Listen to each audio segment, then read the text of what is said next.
How big men evolved from post players to shooters and playmakers.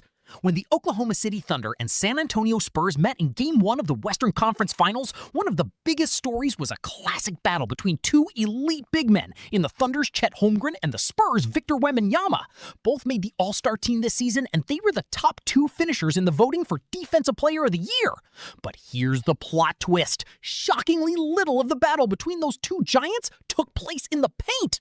In Game 1, 4 of Holmgren's 7 shot attempts were three-pointers. Wembanyama tried only 2 threes, an unusually low total for him, but one of them was an audacious 27-foot pull-up to tie the game at the end of the first overtime. This is a feature, not a bug. Chet Holmgren is 7'1" and shot 243 three-pointers this past regular season. Victor Wembanyama is 7'4" at least and shot 353s. Their ability to play away from the basket at their size is the exact thing that makes them threatening. Two dribbling, shooting, ball-handling giants executing moves that were, until recently, only performed by much smaller men.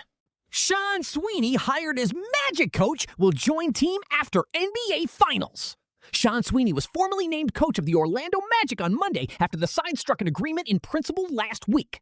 Sweeney, the associate head coach of the San Antonio Spurs, will remain with that team through the conclusion of the NBA Finals. The Magic will introduce Sweeney at some point after the finals between the Spurs and New York Knicks.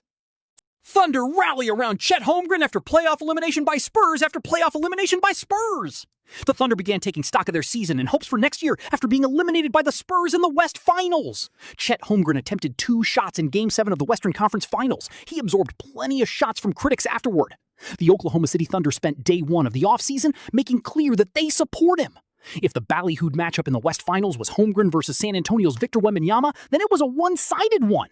Wembanyama had the superior numbers in the series, and the Spurs wound up prevailing, while Holmgren was barely a factor offensively with the Thunder season on the line Saturday night. Every minute Chet Holmgren's been on the team, we've been the 1 seed in the Western Conference, Thunder coach Mark Daigneault said Sunday when the team gathered for end-of-season meetings, and it wasn't the case before Chet was healthy. The Larry O'Brien Trophy returns to center court for 2026 NBA Finals. It's official. The NBA Finals logos are back at the NBA Finals. With no fanfare other than the social media post, the NBA announced Sunday that the image of the Larry O'Brien Trophy, the one given to the winner of the finals, will be painted at midcourt for games at both the Frost Bank Center in San Antonio and Madison Square Garden in New York for this season's title series. Also back, the script logo for the Finals to be on either side of the court. The series between the Spurs and Knicks starts Wednesday in San Antonio, 8:30 p.m. Eastern, ABC.